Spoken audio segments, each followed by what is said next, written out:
Muy buena noche a todos ustedes a través de la televisión que están sintonizando estas conferencias sobre este seminario de liderazgo. Estamos en la Ciudad de México, en el municipio de Tlalnepantla, Estado de México, ¿verdad? Realmente.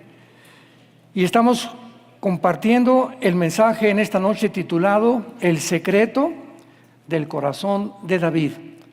Los que traigan su Biblia, ábranla en el segundo libro de Samuel, capítulo 22, porque son los que se van a ir en el rapto. Porque pues ahora ya ni a la iglesia traen la Biblia. Muy bien. Voy a compartir exactamente lo que David compartió después de haber pasado tribulaciones, persecuciones, traiciones, calamidades, hambres, acusaciones, etcétera, etcétera. Y en este cántico, que podríamos llamarle un cántico en 2 de Samuel 22, es hermoso. Y aquí en este cántico nos revela algo que ha sido casi incomprensible para la mayoría de los cristianos. Ya hemos oído, ¿verdad?, en otras conferencias que David fue culpable de adulterio, de asesinato, etcétera, etcétera. Pero, sin embargo, la Biblia le llama un varón conforme al corazón de Dios. Y aquí es donde nuestra mente choca contra la palabra de Dios y contra esta explicación que nos trata de dar la Biblia. Porque nuestro intelecto no podemos aceptar que una persona así sea llamada conforme al corazón de Dios. Y el problema estriba en que no conocemos el corazón de Dios. Entonces, inmediatamente cuando dice que la Biblia llama a David conforme al corazón de Dios, lo estamos haciendo conforme a nuestro corazón. No, si yo fuera esto, no lo podría permitir esto, pero es que tú no eres Dios. Y cuando conocemos a Dios, como vamos a tratar de conocer a Dios y cómo trató con David, vamos a entender por qué se le llama un varón conforme al corazón de Dios. Toda la vida de David, antes de gobernar a Israel, tuvo un entrenamiento. Recordamos en 1 Samuel capítulo 17, cuando él tiene la primera confrontación contra el gigante Goliat. Él era un pastorcito de ovejas, insignificante. Fue a llevarle comida a sus hermanos. Él era el menor de todos los hermanos, era el único pastor. Y cuando Goliat se levanta y comienza a retar, a desafiar al ejército de Saúl, pues nadie quería pelear contra el gigante. Entonces David, que le llevaba las tortas, decimos en México, los sándwiches a los hermanos que estaban en el campo de batalla, oyó el insulto que Goliat hizo de Dios. Y fue cuando realmente se prendió, ¿verdad? Y pues yo me voy a enfrentar a él. Y esta fue la primera vez en la que el rey Saúl conoce a David. Y pues le atrajo a este muchacho, además era muy bien parecido, era tipo güero, pero era muy bien parecido, de buen aspecto. Y Saúl lo invita a que comience a ir al palacio, a que pueda servir como un sirviente. Este entrenamiento que tuvo David, para que podamos entender, nadie puede llegar a un puesto final sin antes una preparación. Nadie puede ser doctor si antes no fue al kinder, primaria, secundaria, preparatoria y 4 o 5 años de universidad. Y entonces ya eres médico. Nadie puede ser un dentista si no tienes un entrenamiento. Nadie puede ser un Ronaldinho, ni tampoco un Messi, sin antes haber estado en diferentes equipos, haber tenido, como dice Messi confesó, para mí el mejor jugador del mundo y de la historia ha sido Ronaldinho, y fue mi maestro. Entonces, todos nosotros necesitamos un entrenamiento. Ahora, ese proceso en el cual tenemos que atravesar en la vida, casi siempre está lleno de problemas, de tribulaciones, de persecuciones, pero de acuerdo a lo que Dios te ha llamado y si te ha llamado Dios como a David a que se sentara en un trono, cuando llamó Dios a Moisés para que fuera el guía de 2 millones de cabritos, porque no eran ovejas, es porque Moisés tenía que pasar 40 años en Egipto estudiando arqueología, simbología de los números, filosofía, cultura, tradiciones de los egipcios, y después de todo ese conocimiento de los 40 años, Dios le llama a que se vaya a un desierto, lo comienza a desprogramar y a ver en 40 años lagartijas y víboras en el desierto. ¿Quién podría imaginarse que ese entrenamiento necesitaba Moisés, pero Dios lo consideró que para el líder que él necesitaba, se necesitaba un hombre de ese calibre para poder realmente ponerlo como líder de más de 2 millones de personas? Entonces, David tuvo un entrenamiento muy duro de parte de Dios.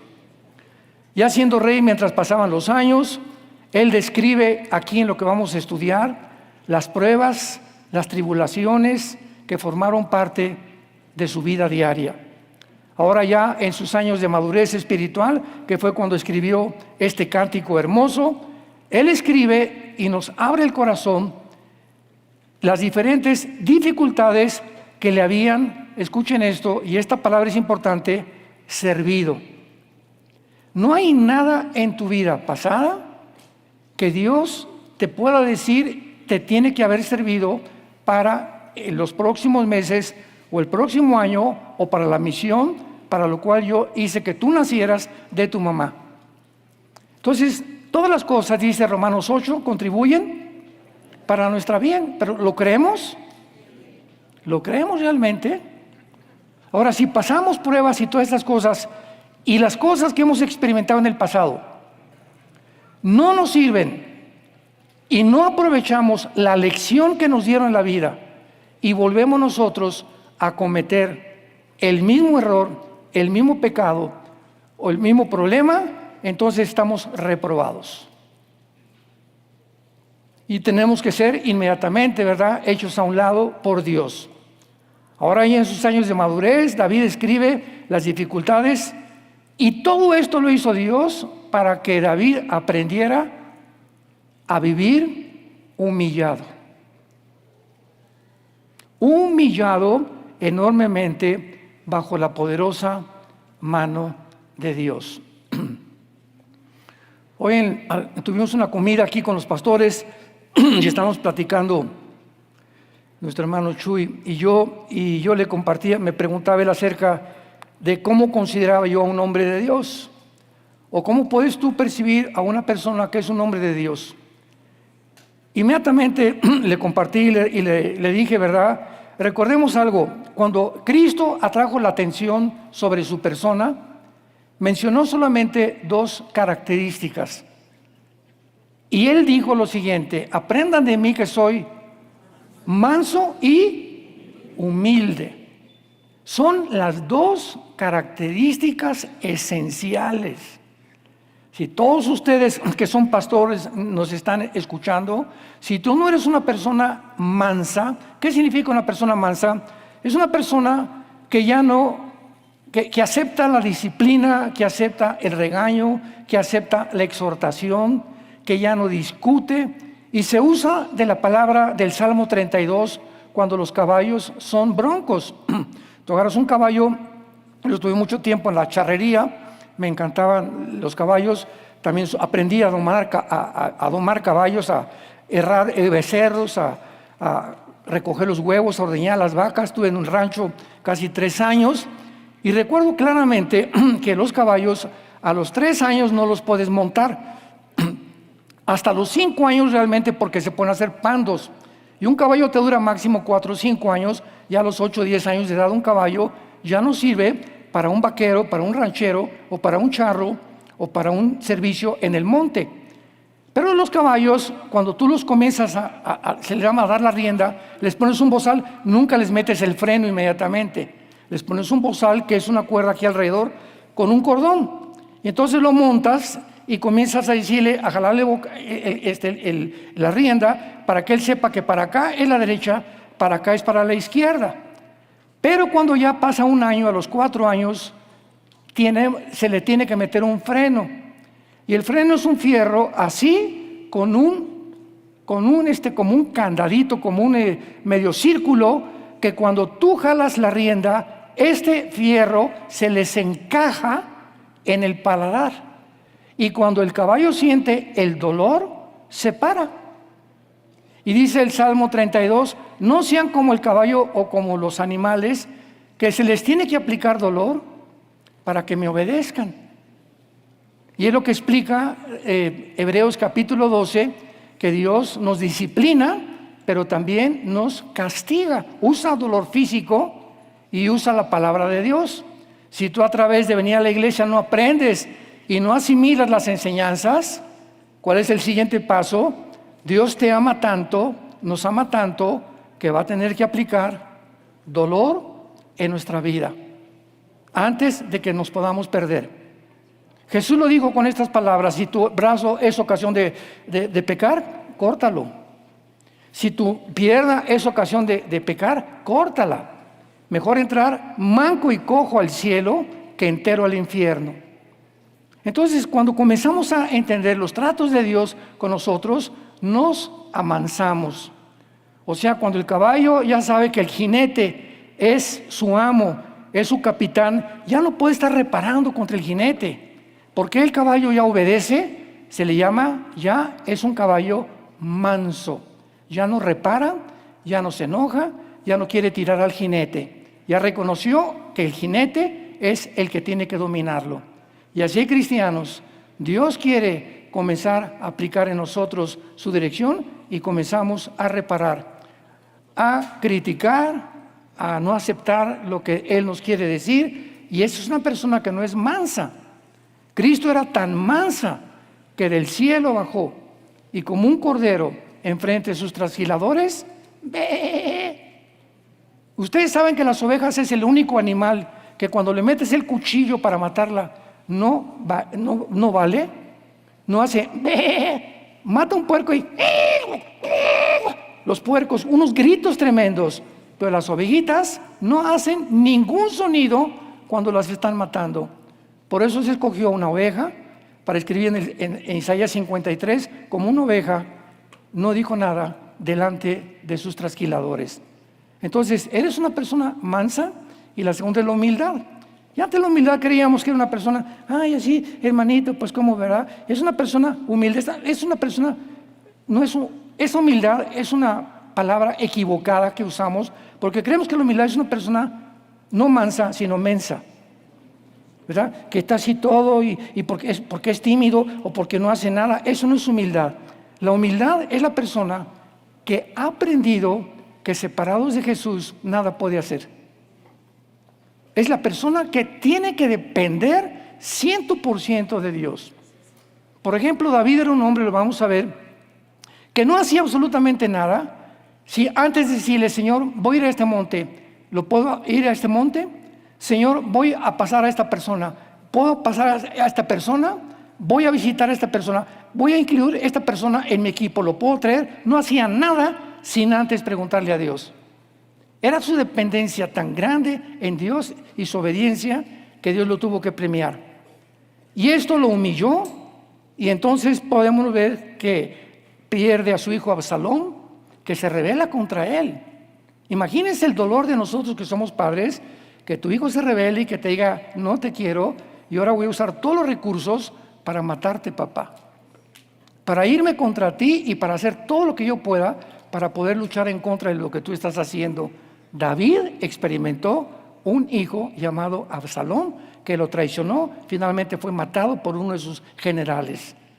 ¿Te imaginas que David experimentó que violaran a su hija Tamar por medio de su medio hermano Amnón, de un mismo miembro de la familia? ¿Te imaginas el dolor de un padre saber que violan a su hija o que abusan de tu hija? Qué grande dolor, ¿verdad? Pues eso lo experimentó, y más con miembros de su misma familia. La gran hambruna que azotó la tierra. Entonces David fue un hombre atribulado por todos lados. Pero David, ¿cuál fue el secreto que no acabó en el psiquiátrico? ¿Cuál fue el secreto que Pablo no acabó amargado en un calabozo en Roma? Ay, aquí en 2 de Timoteo, yo tanto que hice por ti, Señor, y aquí, y además me abandonaron. Todos sus amigos y los más cercanos colaboradores lo abandonaron a Pablo. ¿Así acabaron estos hombres de Dios? No. ¿Qué fue el secreto de David? Realmente, él descansó, y vamos a verlo en primer lugar, en el refugio, en el cuidadoso amoroso de Dios, por lo cual compuso este cántico de triunfo, victoria y agradecimiento, donde a continuación nos va a revelar el secreto de su corazón para poder permanecer firmes hasta el final de nuestra vida. Y David nos enseña que no es como comenzamos, sino como terminamos. Porque hay muchos de ustedes que comienzan muy bien, etcétera, etcétera, pero algo pasa a la mitad de tu vida, donde tu carácter no había sido desarrollado, el entrenamiento que tuviste no te sirvió, las experiencias del pasado no te ayudaron, y entonces no puedes terminar bien. Desgraciadamente, acabas mal. Veamos en primer lugar el primer secreto de David. En los tiempos difíciles, el Señor es nuestro refugio. Versículo 2 al 7. Dice David: Jehová es mi roca y mi fortaleza, mi libertador, Dios mío, fortaleza mía, en Él confiaré, mi escudo y el fuerte de mi salvación, mi alto refugio. Salvador mío, de violencia me libraste. Invocaré a Jehová, quien es digno de ser alabado, y seré salvo de mis enemigos. Me rodearon ondas de muerte, torrentes de perversidad me atemorizaron, ligaduras del cielo me rodearon, tendieron sobre mí lazos de muerte. En mi angustia invoqué a Jehová y clamó a Dios. Él oyó mi voz desde su templo y mi clamor a sus oídos.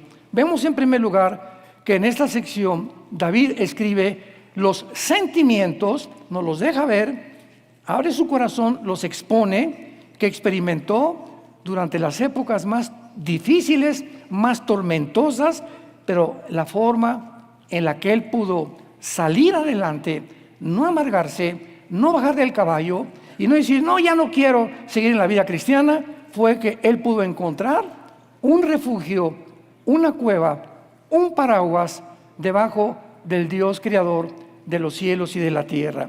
Véanlo esto en primer lugar en el versículo 3. Dice así: Dios mío, fortaleza mía, en Él confiaré.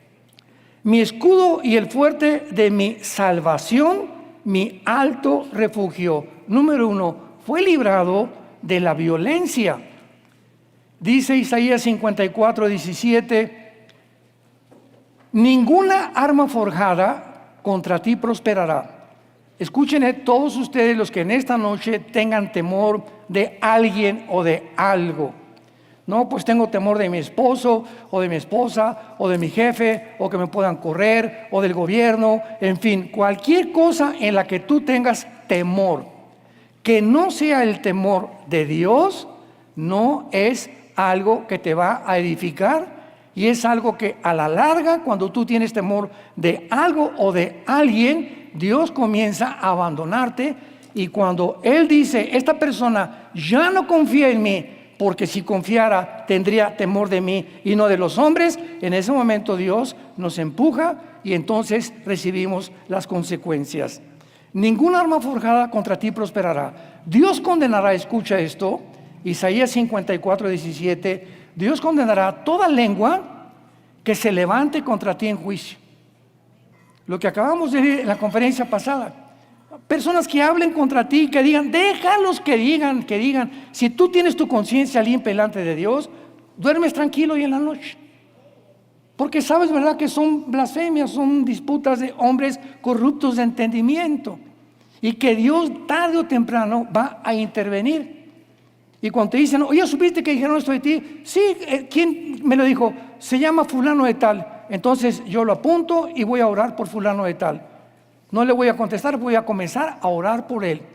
Y lo acabamos de ver, un ejemplo que tuvimos en la conferencia pasada, que Dios a esa persona va a llegar a un punto en que puede llegar a la locura. pueden llegar a la locura misma mentalmente, porque la amargura dentro del corazón y el rencor dentro del corazón y un pecado escondido, el que esconde sus pecados, no prosperará. Imposible que puedas prosperar. Dice el Salmo 41, versículo del 10 al 13. No temas, porque yo estoy contigo. No desmayes. Yo soy tu Dios, que te esfuerzo. Siempre te ayudaré. Escuchen, siempre te ayudaré. Siempre te sustentaré. Con la diestra de mi justicia. ¿Lo crees? Ten paz. Entonces ten paz. ¿De qué podemos tener miedo si Él está con nosotros? ¿Quién contra nosotros? Siempre nos está prometiendo eso Dios. Vean el versículo 11. He aquí, todos los que se enojan contra ti serán avergonzados y confundidos. Serán como nada y perecerán los que contienden contigo. Buscarán a los que tienen contienda contigo y no los hallarás. Serán como nada, como cosa que no es, aquellos que te hacen la guerra. Porque yo soy Jehová tu Dios, quien te sostiene de tu mano derecha y te dice, no temas, no tengas miedo de nada ni de nadie. Ven a la cruz, vengan a mí los que están trabajados, cargados, y encuentren refugio en mí.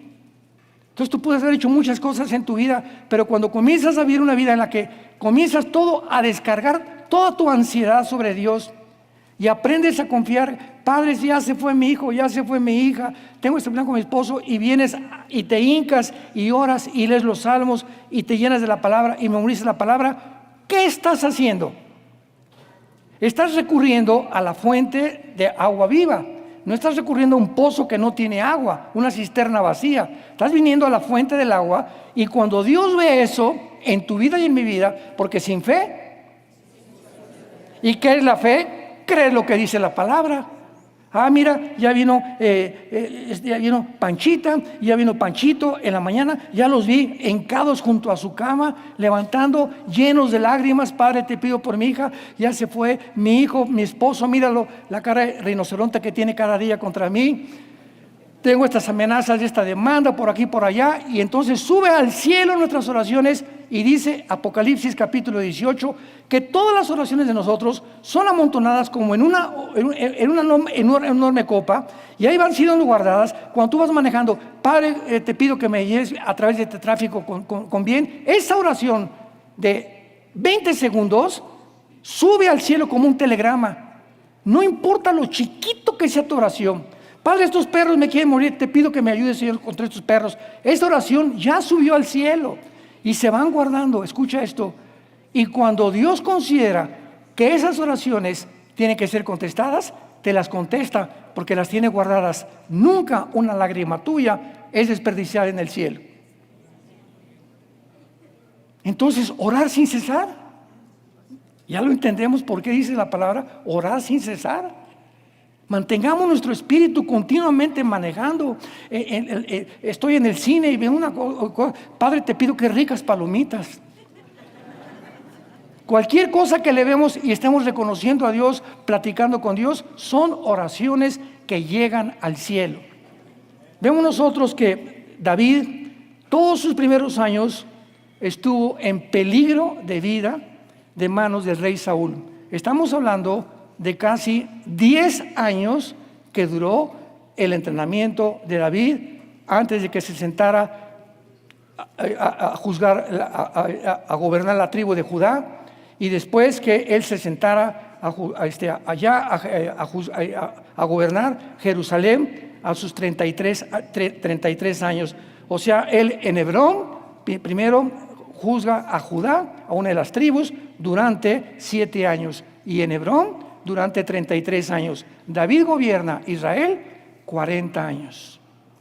Dios necesitaba un hombre que durante 40 años pudiera pasar el entrenamiento y las persecuciones de Saúl. Una vez entra Saúl en un monte y David estaba en un árbol, y ve a Saúl que se mete en una cueva y le dice un general a David: ahorita es la oportunidad, escuchen esta escena, que lo puedes matar. Podemos bajar ahorita y ya se acabó tu persecución. Y entonces David baja donde estaba Saúl dormido, su ejército estaban todos dormidos, y en lugar de matarlo, agarra a David su cuchillo y le corta un pedacito de su tela, de su traje a Saúl, y se va. Y al otro día le grita a Saúl: ¡Saúl! Y sale corriendo Saúl: ¿quién es? ¿quién es? Y le dice: yo soy David, mira, anoche te pude matar. ¿Por qué no lo hice? Simplemente porque yo sé que esto es la guerra de Jehová, no es mi guerra. Él me está persiguiendo, Dios tiene un propósito para la persecución, y yo no voy a intentar quitarle la vida al ungido de Jehová, porque Dios había permitido que ungieran a rey Saúl como rey de Israel. Este era el corazón de David, un corazón completamente perdonador, un corazón que reconocía la soberanía de Dios.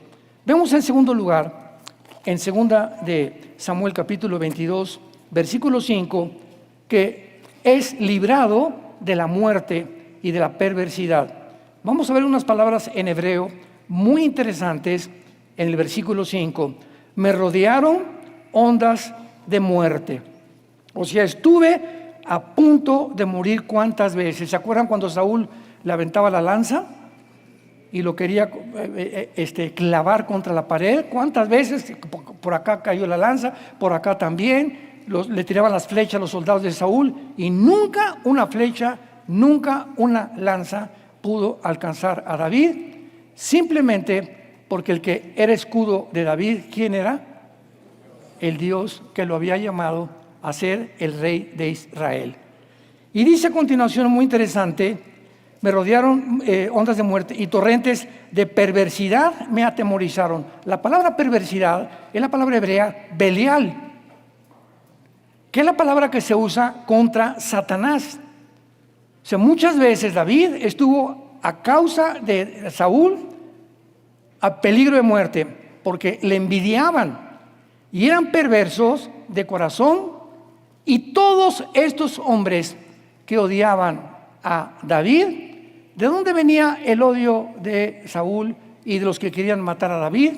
De los enemigos de Dios, porque él era el ungido de Dios, y Satanás sabe quién es la persona que tiene el Espíritu Santo y quién es su ungido. ¿Se acuerdan cuando Pablo en Hechos 9 venía enojado con cartas? Aquí traigo la carta: todos los que sean cristianos, arréstenlos y mátenlos. Pablo mataba cristianos, fue asesino de cristianos Pablo. Y de repente va en su caballo a Damasco, en Siria, y un rayo de luz lo tumba el caballo.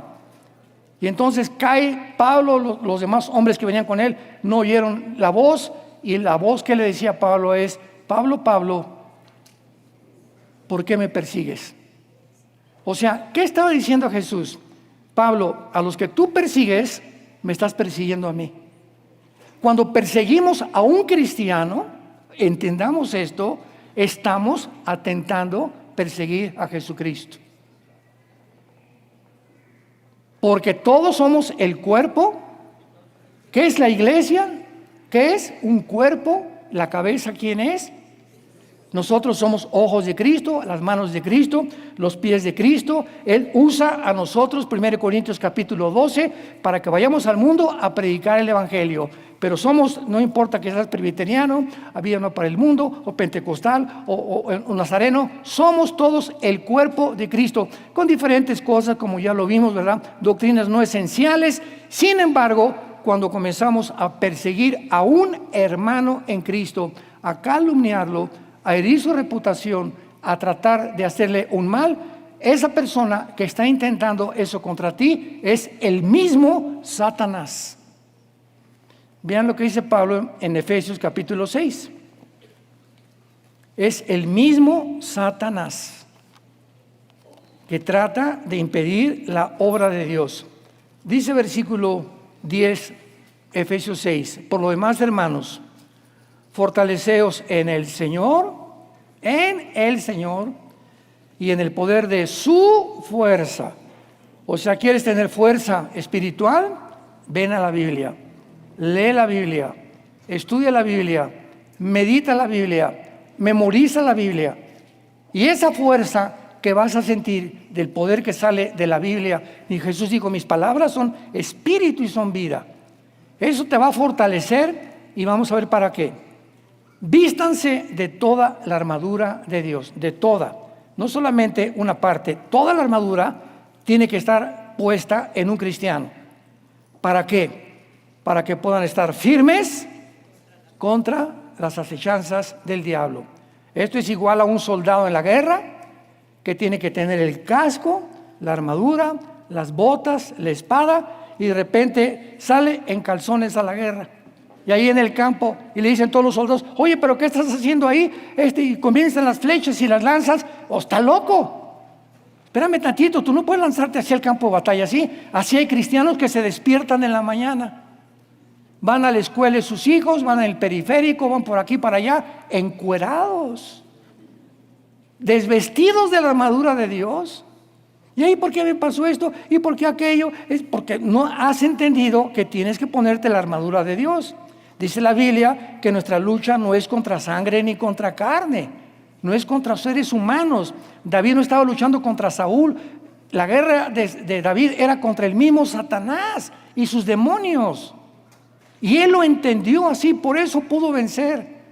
Y no se amargó contra el hombre. Señor, tú eres mi refugio, esperanza mía, castillo mío, mi Dios, mi libertador, mi única roca, mi sustentador. Tú eres mi Señor. O al oír esas clamores, Dios inmediatamente entra en escudo del rey David y de nosotros también. Nuestra lucha es contra principados, potestades, gobernadores de las tinieblas de este siglo, etcétera, etcétera, en las regiones celestes. Dice en 1 de Pedro capítulo 5, versículo 8. Porque el diablo como león rugiente, anda buscando a qué cristiano encuentra encuerado. A ver quién se levantó sin haber estado primero con la palabra, con sus devocionales, pidiéndole a Dios, voy a salir, voy al aeropuerto, protégeme en la carretera, gracias por estos alimentos, por el desayuno, etcétera, etcétera. Y comenzamos a ponernos la armadura de Dios, en los pies del Evangelio. Me voy a subir en el avión, voy a buscar que la persona que esté junto a mí, Padre, yo no sé quién es, pero te pido que por favor le abra su corazón, le quiero hablar de ti, quiero hablar de Jesucristo. Aprovechemos cada instante, al chofer que me lleva de aquí al aeropuerto, a la que me trajo las tortillas, ahí en el hotel, al bellboy que me puso las maletas, oye, pásale para acá, aquí está el aire acondicionado, ¿cómo te llamas? Me llamo Carlitos, oye, tú eres cristiano, conoces a Jesús. Busquemos siempre, siempre, siempre una pasión por no dejar de hablar de Jesús. Te quiero hacer una pregunta y nadie levante la mano. Desde que tú te convertiste, ¿cuántas almas has ganado para Jesús? Nadie levante la mano. ¿Te llamas cristiano de veras? ¿Y cuál es la responsabilidad principal del cristiano? Hechos 1:8. Recibirán poder cuando el Espíritu Santo venga sobre ustedes y me serán. ¿Eres testigo? Oye, fíjate que va en el avión, ¿cómo se va? Muy bien, señora Candelaria. ¿Y usted cómo se llama? Pues yo me llamo Armando, a mucho gusto, doña Candelaria. Fíjese, ¿sabe una cosa? Que le quiero dar un testimonio. Así de que me quiere hablar usted, joven, que descubrí que Jesús vive. Nada más con ese mensaje. Y se te queda mirando, ¿cómo que Jesús vive? Sí, descubrí que es real, que vive.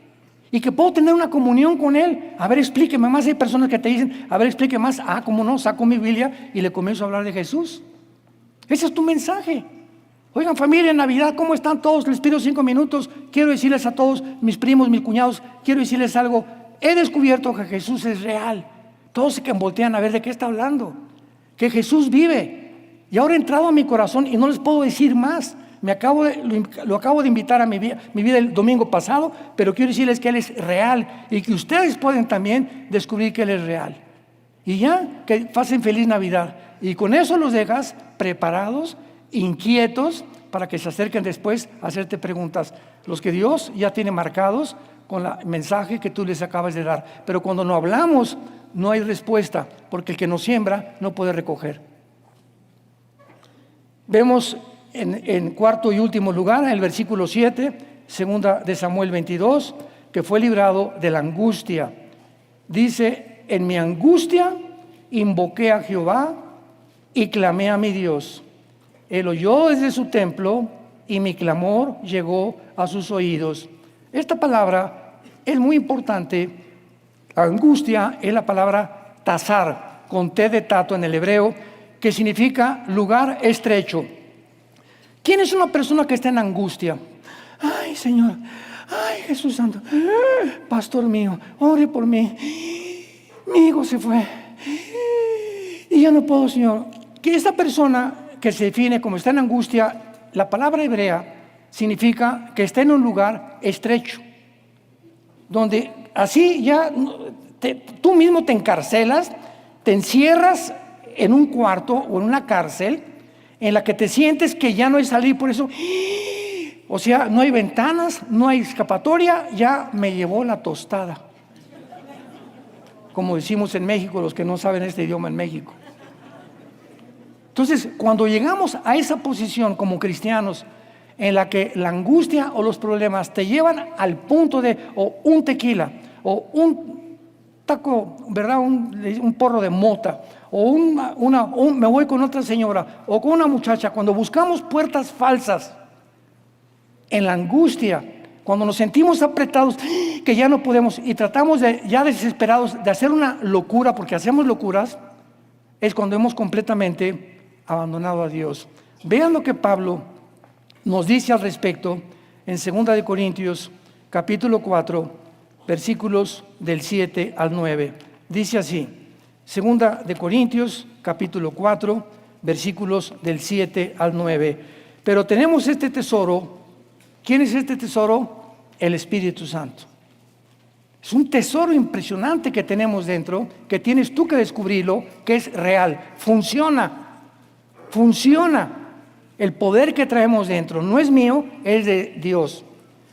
Tenemos este tesoro en vasos de barro. Somos vasos de barro. Los seres humanos somos seres frágiles, somos débiles, somos vulnerables, fácilmente engañados. Vean lo que está haciendo la inteligencia artificial, engañando a los más cultos e intelectuales, creyendo que puede superar la inteligencia humana y llegando a creer que van a darle a una máquina una conciencia en la que finalmente los demonios, al ver lo que están haciendo la gente, van a entrar en esas máquinas y van a comenzar, como dice Apocalipsis 13, cuando entren al templo y vean la abominación desoladora, dice que el falso profeta le va a dar espíritu, le va a dar vida a la abominación desoladora, que va a ser una estatua del anticristo. Y cuando dice vida, es la palabra suché en el griego, que significa espíritu. O sea, va a ser que una estatua, hay espíritus que hacen que una estatua comience a salir sangre, estatuas que comienzan de repente a hablar y cierran la boca y todo el mundo se queda así y ya no dijeron otra palabra. Son demonios. Y eso es lo que van a hacer con la inteligencia artificial los demonios en el tiempo que estamos viviendo. Y los cristianos van a ser engañados. Dice Lucas, muchos escogidos serán engañados, como están siendo engañados actualmente. Tenemos este tesoro en vasos de barro. Escuchen, para que la excelencia del poder sea de Dios y no de nosotros. Que estamos atribulados, ¿en qué? En todo. Que los niños, que la familia del niño, que mi papá, que el colegio, que el futuro de mis hijos. Estamos en un mundo donde el mundo nos quiere aprisionar, cerrar como una tenazas hasta que nos sintamos así. Ya no puedo. Y cuando te mantienes mucho tiempo en esta situación, donde ya son demasiadas las cosas, muchas personas acaban en el psiquiátrico, o con pastillas de Prozac, o pastillas Valium, y acaban drogándose con pastillas tranquilizantes recetadas por el psicólogo y recetadas por el psiquiatra. ¿Qué tipo de personas son estas? Que no pudieron encontrar una salida y un refugio en Dios. Se sintieron tan aprisionados en la vida que tuvieron que buscar. Estamos atribulados en todo, pero no angustiados. Nunca permitas que la angustia te llegue a sentir ya no puedo. ¿Qué le va a pasar a mi chiquita? Se me fue mi Diana en la noche, a las 11 de la noche, y anda por allá en el Paseo de la Reforma, y quién sabe qué discoteca. Oiga, doña Candelaria, por más que usted comience a pensar qué le pasó a mi chiquita, eso no la va a hacer regresar a ella. Ínquese. Y no es como yo enojado. ¿Y qué le pasará? A ver, pasa un cigarro, un trago, un whisky. Buscamos siempre algo que nos trate de librar de esta angustia. ¿Quiénes somos? Hijos e hijas de Dios. Tenemos un Padre, un refugio, esperanza mía, castillo mío. Me hinco y comienzo y le grito a Dios: sí, Señor, estoy desesperada, angustiada, pero creo que existes. Y lloro y voy a mojar mi cojín. Y después de 10, 15 minutos de estar ahí, la paz de Dios, que sobrepasa todo entendimiento, guardará tus pensamientos y tu corazón en Cristo Jesús. Dice Dios: pruébame, hijo. Pruébame que soy real. Existo, vivo, estoy dentro de ti. ¿Por qué llegas a ese grado de angustia? En apuros, pero no desesperados. Un cristiano nunca llegará a la desesperación. Ya no vale nada para ¡pum! Me quito la vida. ¿Quiénes son las personas desesperadas que ya creyeron que no hay nada para ellos, que no hay una puerta, que no hay una ventana, que no hay una solución? ¿Podemos llegar a ese punto los cristianos? Aunque hay algunos que lo han hecho, solamente como decía, ¿verdad?, el pastor anterior, solo Dios sabe si eran o no eran cristianos, pero al llegar al cielo se van a llevar un gran susto, ¿verdad? Porque dice en 1 Juan que muchos al llegar al cielo serán avergonzados delante de Dios, perseguidos, pero no desamparados, derribados, pero no destruidos.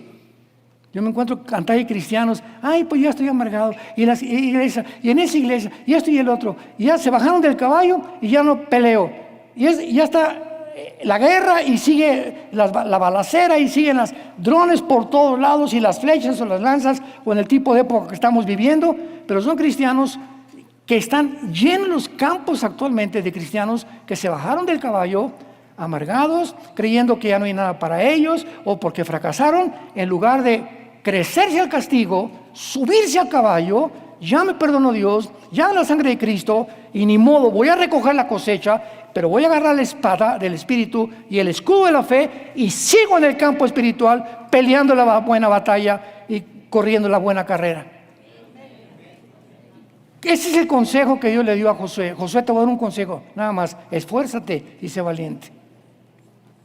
Esfuérzate. Ya es algo que depende de ti, te dice Dios, tu responsabilidad. Yo te di el Espíritu Santo, te di la palabra, ahora tú esfuérzate. O sea, haz algo dentro de ti que te empuje y que diga: no me voy a dejar vencer. Y esto que me sucedió, me voy a levantar. Ya me dejó mi señora, ya me dejó mi esposo, pasó esto, pasó el otro, pero voy a seguir. ¿Por qué? Porque tengo a Dios. Porque tengo al Señor. Y eso es lo que nunca podrá olvidar nuestra alma. Estaré siempre contigo, nunca te dejaré, nunca te sustentaré. Veamos a continuación rápidamente también por qué no debemos tener temor de nada ni de nadie. Aun cuando estamos rodeados de ejércitos, aun cuando se levante guerra contra nosotros, nunca debemos de temer. ¿Por qué? Porque dice la Biblia en el Salmo 27, versículo 1, estas palabras. Salmo 27: Jehová es mi luz y mi salvación, ¿de quién temeré? ¿Por qué David fue impelido a decir estas palabras? Jehová es mi luz. O sea, mientras yo tenga a Dios, no hay oscuridad dentro de mí. Nunca voy a llegar a un lugar donde diga: ya no veo, ya no sé qué hacer. Siempre voy a encontrar la respuesta en su palabra. No hay un solo problema que enfrentemos en la vida, escúchenme muy bien, no hay un solo problema que no tenga solución en la Biblia. Y venimos y vamos a encontrar: Él es mi luz y además mi salvación. Entonces, ¿por qué voy a tener miedo? ¿Miedo de qué? ¿Te quedé en la oscuridad? Nunca. Yo estoy siguiendo a Jesús y Él es la luz del mundo. Jehová es la fortaleza en mi vida. ¿De quién he de atemorizarme?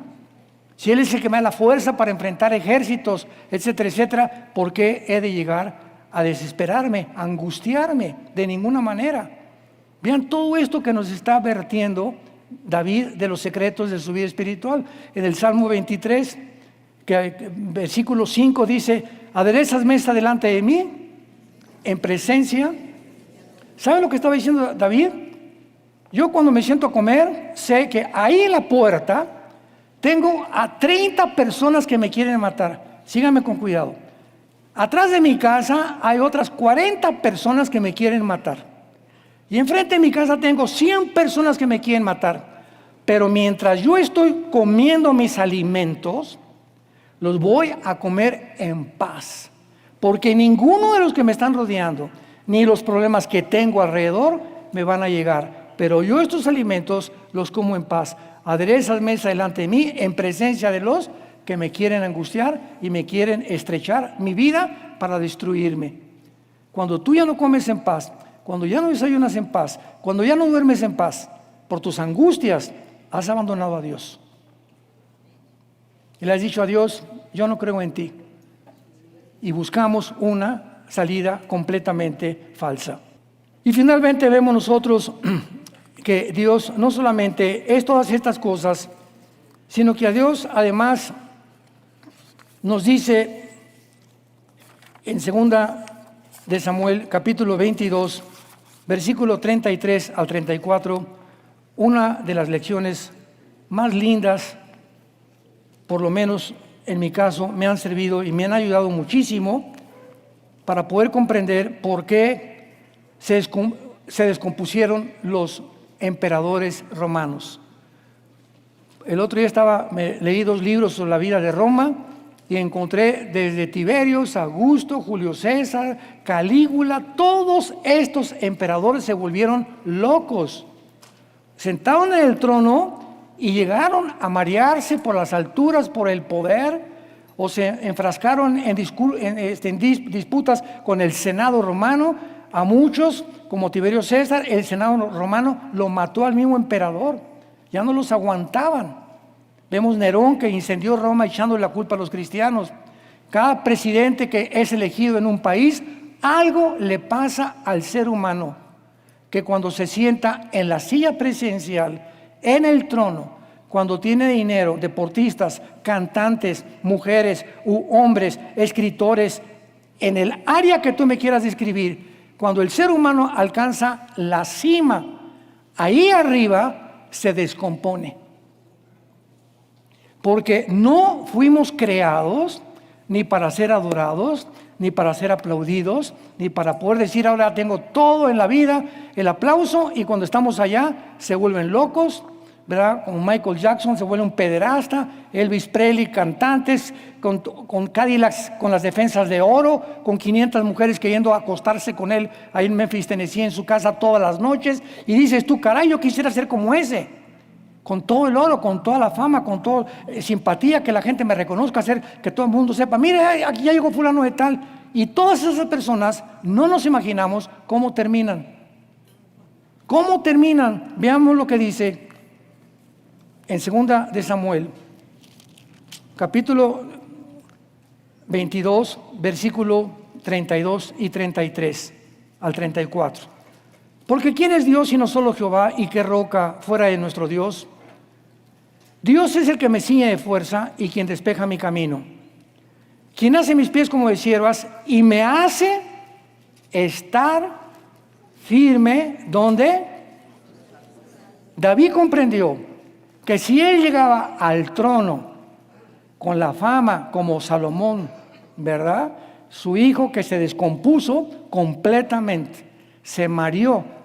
Todo lo que Dios le dio a Salomón lo echó a perder por su falta de carácter. Y dice David: él, cuando yo estoy hasta arriba y cuando llego a la punta del monte, él me va a sostener. ¿Y saben por qué? Porque él subió junto conmigo. Pero si hay un ser humano que quiere alcanzar la cima, y quiero tener dinero, y quiero tener empresas, y quiero ser presidente, y quiero ser diputado, y quiero ser un cantante, y quiero ser famoso, sin Dios, y tú llegas ahí, todo eso se va a volver en contra de ti en una maldición. será la forma en la que tú más rápidamente termines con tu propia vida. Porque separados de mí, Juan 15, versículo 5, nada podremos hacer. Así que Dios, ¿verdad? Tenemos que encontrar, debe ser siempre nuestro refugio, nuestra seguridad, nuestra luz, nuestra fortaleza y nuestra única esperanza. David descubrió estos secretos que millones de cristianos necesitan descubrir también, para que podamos vivir la corta vida que nos queda, que ya Cristo viene, ya no tarda por venir por nosotros, podamos vivirlo en paz. Ya demasiados problemas y sufrimientos el mundo nos da para que con nuestra irresponsabilidad y nuestros pecados y nuestra falta de carácter y nuestra falta de honestidad delante de Dios nos vengan peores maldiciones en nuestra vida. Señor, te damos gracias en esta noche por tu palabra, porque tú, Señor, eres nuestra roca, nuestra fortaleza, nuestro libertador. Dios mío, fortaleza mía, en ti confiaremos. Esperanza mía, castillo mío, mi Dios, en ti confiaré. Aún en nuestra vejez fructificaremos y estaremos verde como el olivo. Creceremos como el árbol del cedro en el Líbano. Los muchachos corren y se cansan, pero los que esperamos en ti nos darás nuevas fuerzas, porque cada mañana son nuevas tus misericordias. Te damos gracias, Señor, porque estamos esperando en ti para que levantes nuestras vidas como el águila y que nos des la visión como las águilas la tienen desde las alturas y donde hacen sus nidos en las peñas, en las rocas y donde nadie puede atacarlas. Así nosotros estamos seguros delante de ti, cuando caminamos contigo, cuando confiamos en tus promesas y cuando vivimos irreprensibles en santidad. Y que todo nuestro cuerpo, nuestra alma y nuestro espíritu sean guardados de esta manera, porque si invocamos a Dios, que no hace acepción de personas, olvidando que fuimos rescatados con la sangre preciosa de Jesucristo, caminemos en el temor de Dios durante todos los tiempos de nuestra peregrinación. Antes de despedirnos, con tu cabeza inclinada, si hay personas o cristianos en esta noche que necesitan pedirle perdón a alguien, perdón a tu esposa, a tu esposo, a tus hijos, a tus padres, a personas que hayas lastimado, o pecados escondidos que no has confesado, hazlo hoy antes de abandonar este lugar. Reconcíliate con Dios hoy que escuchas su palabra. No te endurezcas, porque mañana tú no sabes si vas a vivir. Hoy es el día aceptable, hoy es el día de la salvación. Hoy es el día en que la sangre de Cristo nos limpia de todo pecado, en cuyo nombre oramos y le damos las gracias. Amén. Muchas gracias a todos. Que Dios los bendiga. Que tengan paz. Gracias por haber venido a este seminario.